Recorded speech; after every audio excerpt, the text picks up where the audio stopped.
What happens when a former prime minister doesn't just criticize the current government, but absolutely obliterates it in public?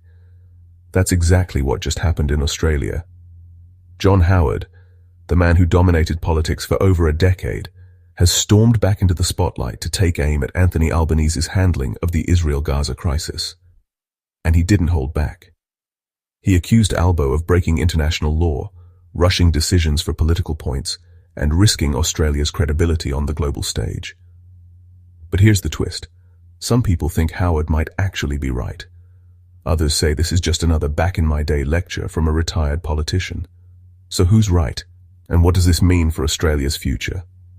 Stick around, because this political showdown only gets juicier the deeper we go. Quick question before we dive in.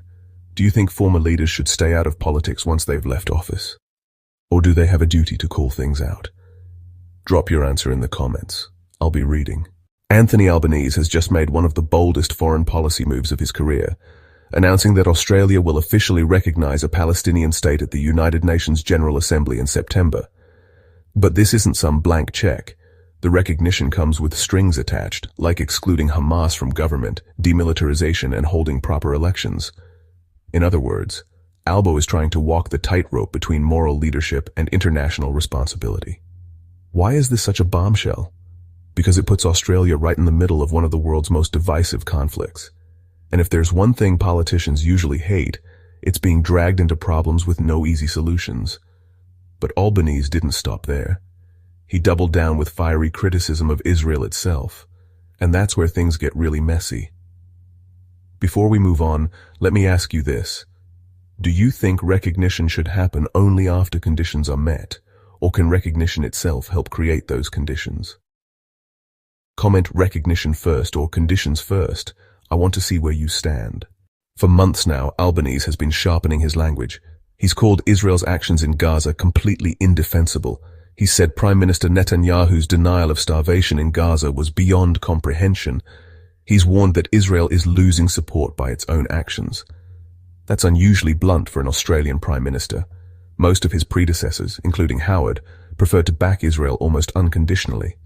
But Albo, he's chosen to publicly call them out, even at the risk of damaging diplomatic ties. And here's where the tension skyrockets. Every word Albanese says is being dissected not just in Canberra, but in Tel Aviv, Washington, and London. To his critics, he's gone too far, crossing from diplomacy into provocation.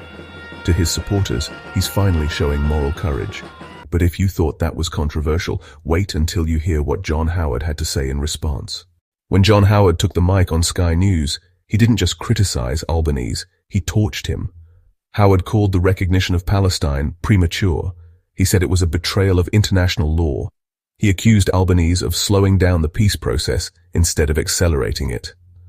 That's like accusing your GPS of taking you on a detour through a minefield.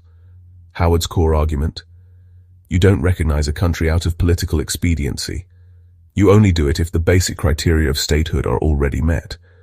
Defined territory, permanent population, functioning government, and capacity for international relations. Palestine, in Howard's view, doesn't tick all the boxes. That's a devastating charge because it doesn't just question Albanese's policy, it questions his competence. It paints him as reckless, someone willing to gamble with international credibility just to win political points at home. But here's the thing. Howard's track record on the Middle East isn't exactly spotless either. Remember Iraq? Weapons of mass destruction that never existed? Yeah, that's still a stain. Which makes this clash all the more fascinating. Is Howard speaking wisdom, or just rewriting history? Leave a quick comment. Are you Team Howard or Team Albanese in this debate? I'm curious to see the split. Howard's criticism strikes at a deeper question. What actually makes a state a state? International law lays out some clear criteria. Territory, people, government, and recognition. But in Palestine's case, things are messy. Gaza is controlled by Hamas, which much of the world considers a terrorist group. The West Bank is under the Palestinian Authority, which struggles with legitimacy and governance. So Howard asks, how can you recognize a country that isn't fully functioning yet? It's like recognizing a startup before it even has a product. But Albanese's defenders argue the opposite. Recognition can create momentum. By recognizing Palestine, Australia and others could help push towards the conditions needed for statehood rather than waiting forever. It's the chicken and egg problem of diplomacy, and this is where the debate goes nuclear. Because whichever side you take, you're shaping the future not just of Australia's foreign policy, but potentially of peace in the Middle East. Now let's zoom in on the home front. Why would Albanese take such a politically risky stance? One word: voters. Among younger Australians, support for Palestinian rights is growing fast. Social media is filled with activism, protests, and demands for recognition. Albo knows that staying silent risks alienating a whole generation. But the flip side?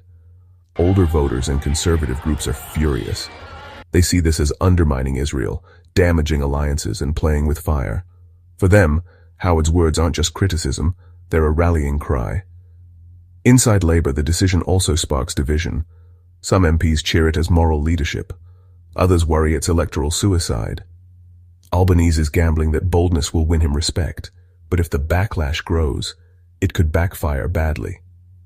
So here's my question for you. Do you think Albanese is making this move out of principle or out of political calculation? Drop principle or politics in the comments. I'll tally the results. This story isn't just about Australia. It's about how the world is shifting on Israel and Palestine. The UK, France, Spain, and Ireland have all moved closer to recognition. Canada is debating it.